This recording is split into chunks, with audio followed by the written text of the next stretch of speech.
स्वागत है आप सभी का हमारे YouTube चैनल नर्सिंग ज्ञान कोर्स में। मेरा नाम है चंदन और आप देख रहे हैं जेएनएम फर्स्ट ईयर वालों के लिए बिहेवियर साइंस से कुछ इंपॉर्टेंट क्वेश्चंस को। वीडियो पसंद आएगा, अगर पसंद आता है तो हमारे चैनल को ज़रूर सब्सक्राइब कीजिए, साथ ही वीडियो को लाइक तथा अपने दोस्तों में भी ज़रूर शेयर कीजिए।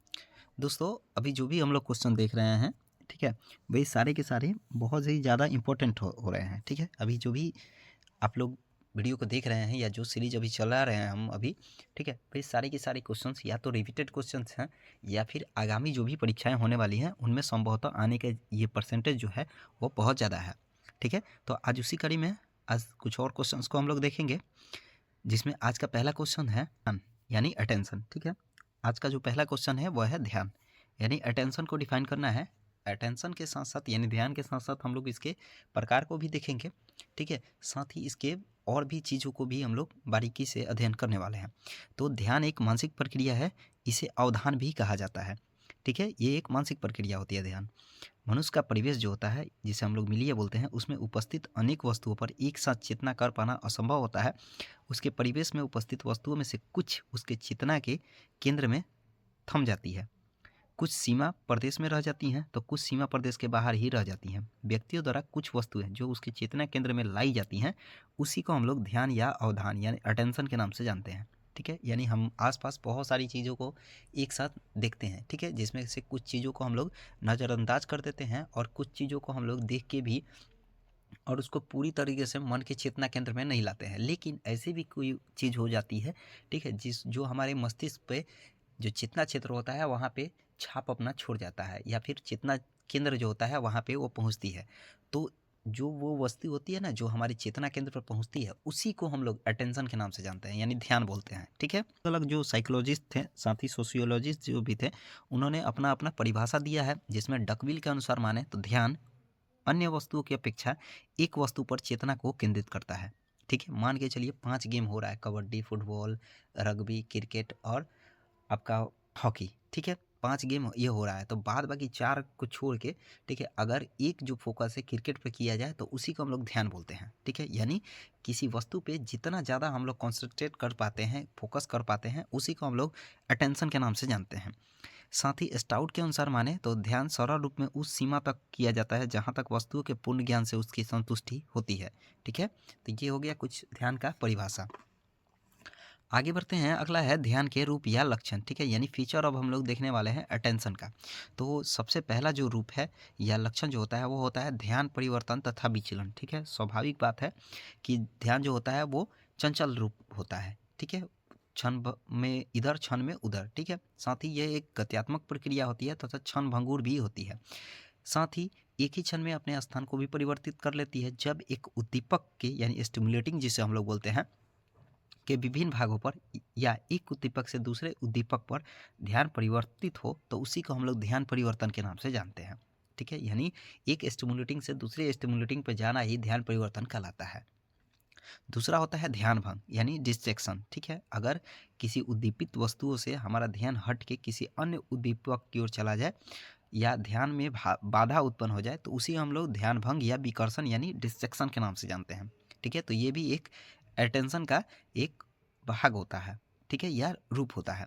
तीसरा होता है ध्यान विस्तार यानी स्पान ऑफ अटेंशन। ठीक है, अगर एक ही समय में अगर कोई व्यक्ति एक से ज़्यादा वस्तुओं पर अपना ध्यान लगा पाता है या केंद्रित करता है तो उसी को हम लोग ध्यान विस्तार यानी स्पान ऑफ अटेंशन के नाम से जानते हैं। ठीक है, एक ही समय में एक से ज़्यादा उद्दीपकों पर अपना अटेंशन देना ही ध्यान विस्तार कहलाता है। चौथा जो होता है वो होता है ध्यान विभाजन यानी डिवीजन ऑफ अटेंशन। एक साथ एक से अधिक उद्दीपकों की ओर ध्यान देना की प्रक्रिया ही ध्यान विभाजन कहलाती है। ठीक है, ध्यान विस्तार उसे बोलते हैं एक से ज़्यादा उद्दीपक पर ध्यान एक साथ देना ध्यान विभाजन कहलाता है। लेकिन अगर एक से ज़्यादा उद्दीपक की ओर अपने ध्यान देने की जो प्रक्रिया होती है उसी को हम लोग ध्यान विभाजन बोलते हैं यानी डिवीजन ऑफ अटेंशन बोलते हैं। ठीक है, सामान्यतः यह देखा जाता है कि कोई व्यक्ति 2 या 2 से अधिक कार्य एक साथ कर रहा हो, जैसे गाड़ी चलाते समय व्यक्ति से बात करना तथा संगीत सुनना, ये सब जो होता है वो ध्यान विभाजन कहलाता है। ठीक है, तो ये हो गया ध्यान का रूप या लक्षण। ठीक है, अभी हम लोगों ने ध्यान का अर्थ भी देखा, परिभाषा भी देखा, साथ ही ध्यान के रूप और लक्षण को भी देखा हम लोग ने। अब आगे बढ़ते हैं, अगला है ध्यान के प्रकार यानी टाइप ऑफ अटेंशन। तो इसको 3 भागों में बांटा गया है। अटेंशन को जो है वो 3 भागों में बांटा गया। पहला वॉलंटरी, दूसरा इनवॉलंटरी और तीसरा हैबिचुअल। ठीक है, यानी ऐच्छिक ध्यान, अनैच्छिक ध्यान और स्वाभाविक ध्यान। ठीक है, ध्यान के 3 प्रकार होते हैं। पहला ऐच्छिक ध्यान, दूसरा अनैच्छिक ध्यान और तीसरा जो होता है वो होता है स्वाभाविक ध्यान। ऐच्छिक ध्यान जो होता है वह व्यक्ति की चेतना पर निर्भर करता है। जब उसकी इच्छा होती है तो वह ध्यान देता है, अन्यथा नहीं। इसे हम लोग ऐच्छिक ध्यान बोलते हैं, यानी जब इच्छा हो ध्यान देते हैं और जब इच्छा ना हो तो ध्यान नहीं देते हैं।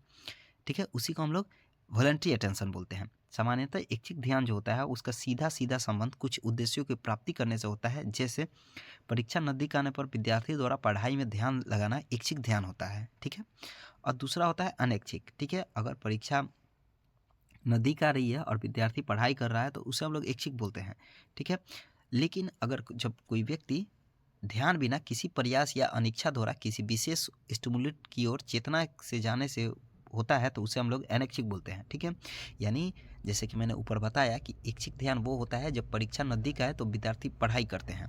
ठीक है, तो उसे ऐच्छिक ध्यान बोलते हैं। लेकिन से बाहर तेज आवाज़ या शोर आने से उस तरफ ध्यान जाना। ठीक है, जैसे मान लीजिए कोई तेज ध्वनि में बाहर रही है, ठीक है, साउंड वगैरह, और आप अंदर पढ़ाई कर रहे हैं तो पढ़ाई से ध्यान हटके और आपका ध्यान अगर उस ध्वनि की ओर जा रहा है तो उसे हम लोग अनैच्छिक ध्वनि बोलते हैं। साथ ही तीसरा जो होता है वो स्वाभाविक ध्यान का वह प्रकार जिसमें व्यक्ति का ध्यान इच्छा व अनिच्छा से नहीं बल्कि स्वाभाविक ही उद्दीपक की ओर चला जाता है तो उसे बोलते हैं। जैसे किसी चीज़ का आदत या अभ्यास लग जाता है, जैसे अगर हम लोग गाड़ी चलाते हैं तो बार बार एक क्या बोलते हैं हैबिट बना लेते हैं। ठीक है, जैसे गाड़ी चलाना एक स्वाभाविक हो जाता है तो जैसे ही गाड़ी की गति बढ़ाते हैं गियर भी स्वाभाविक तौर पे बदल दिया जाता है तो उसे हम लोग स्वाभाविक ध्यान बोलते हैं। तो ये हो गया 3 प्रकार अटेंशन का। ठीक है, एक होता है वॉलंटरी, दूसरा इनवॉलंटरी और तीसरा होता है हैबिचुअल अटेंशन। आगे बढ़ते हैं, अगला है ध्यान को प्रभावित करने वाले कारक। तो इसके 2 कारक होते हैं, एक तो होता है वस्तुगत कारक यानी ऑब्जेक्टिव और दूसरा होता है सब्जेक्टिव यानी व्यक्तिगत। ठीक है, पहला वस्तुगत और दूसरा व्यक्तिगत कारक। ठीक है, ध्यान को प्रभावित करते हैं। वस्तुगत कारक जो होते हैं वह वैसे उद्दीपक होते हैं, ठीक है, जो किसी वस्तु से संबंधित होते हैं। जैसे उद्दीपक का आकार। ठीक है, जैसे मान लीजिए कि किसी समाचार पत्र यानी अखबार में जो है वो हेडिंग जो है बड़ा बड़ा लिखा रहता है। ठीक है, तो उसकी ओर ध्यान हम लोग का जाता है। तो वो हो गया उद्दीपक का आकार पर निर्भर करता है। और छोटे अक्षरों पे हम लोग या अगर हेडिंग के अलावा छोटे अक्षर जो होते हैं वो बहुत कम ही हम लोग पढ़ते हैं। ठीक है, हेडिंग ज़्यादातर पढ़ने का कोशिश करते हैं। तो वो हो गया उद्दीपक का आकार। तीसरा उद्दीपक की स्थिति। ठीक है, कहाँ है, अकेला है, कोई ऑब्जेक्ट जो है वो कहाँ है, इस पर भी निर्भर करता है। जैसे अगर ग्रुप एक बना हुआ है, ठीक है, और एक आदमी जो है वो अकेले कहीं पार्क में बैठा हुआ है। ठीक है, एक ग्रुप में बैठा हुआ है लोग 10-20 आदमी, और एक आदमी जो है वो अकेले बैठा हुआ है पार्क में, तो अटेंशन जो है वो आपका अकेले वाले आदमी पे ज़्यादा जाएगा। तो वो हो गया उद्दीपक की स्थिति। साथ ही उद्दीपक का स्वरूप जो होता है वो भी होता है। जैसे अगर मान के चलिए कि वो अगर गाती हुई नर्तकी, यहाँ पर नर्तकी के हाव भाव पर नज़र पहले रहती है, साथ ही अपेक्षाकृत गाना सुनने से ज़्यादा। ठीक है, यानी हम लोग गाना कम सुनते हैं, जो भी नर्तकी है, ठीक है, जो गाना गा रही है या डांस कर रही है तो उस पर हम लोग का फोकस ज़्यादा जाता है। ठीक है, उसके हाव भाव पे।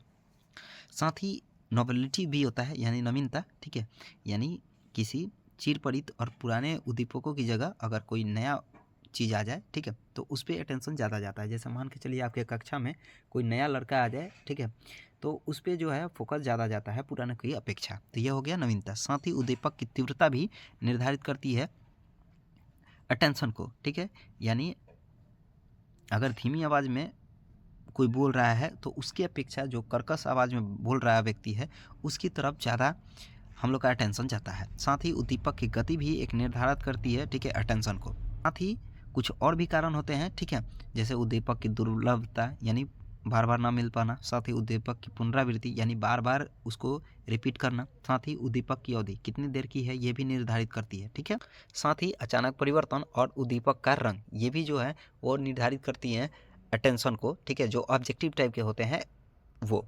साथ ही व्यक्तिगत कारण में जो है एक तो हो गया रुचि। ठीक है, रुचि के कारण भी व्यक्ति जो है वो अटेंशन देता है। साथ ही अभिवृत्ति भी यानी एटीट्यूड भी होता है, वो भी जो है वो व्यक्तिगत कारण के तौर पे आती है अटेंशन में। साथ ही आदत भी हो जाता है, एक सब्जेक्ट के रूप में आती है। साथ ही किसी चीज़ का अभ्यास, ठीक है। अधिक अभ्यास करने से भी जो होती है असर डालती है। साथ ही उत्सुकता, किसी चीज़ के लिए उत्सुकता भी अटेंशन को प्रभावित करती है। साथ ही उसका अर्थ, ठीक है, अगर कोई काम हम लोग कर रहे हैं तो उसका मीनिंग भी है बहुत ज़्यादा प्रभावित करता है अटेंशन को। साथ ही संवेग यानी इमोशन भी जो है वो बहुत ज़्यादा प्रभावित करती है, ठीक है, अटेंशन को। तो ये हो गया अटेंशन से संबंधित जो जानकारी थी उससे रिलेटेड बात।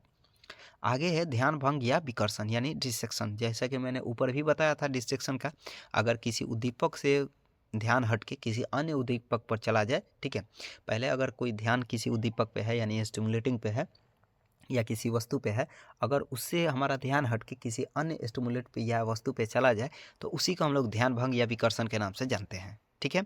अब इसके प्रकार, तो इसके दो प्रकार होते हैं, यानी डिस्ट्रैक्शन के जो है वो दो प्रकार होते हैं। पहला एक तो होता है कंटिन्यूअस और दूसरा जो होता है डिसकंटिन्यूअस डिस्ट्रैक्शन, ठीक है, यानी निरंतर और सांतर।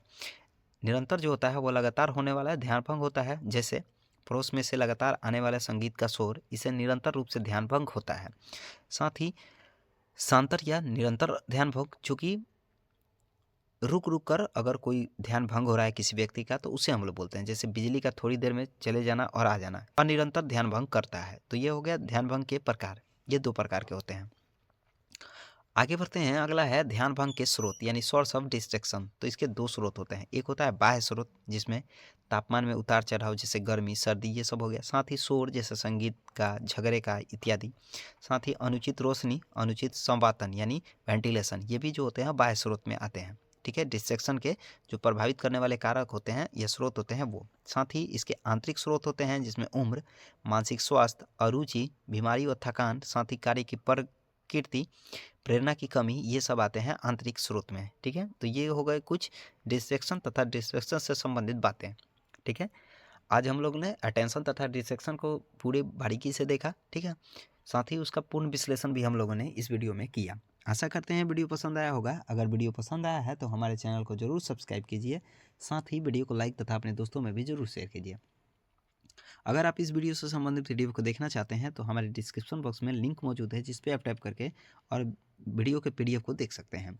साथ ही अगर आप हमारे साथ जुड़ना चाहते हैं तो डिस्क्रिप्शन बॉक्स में इंस्टाग्राम चैनल, व्हाट्सएप चैनल तथा टेलीग्राम चैनल का लिंक दिया हुआ है, आप लोग उस पर टैप करके और सीधे हमारे साथ जुड़ सकते हैं, ठीक है। आज के लिए बस इतना ही, मिलते हैं किसी ऐसे नए वीडियो में, तब तक के लिए धन्यवाद।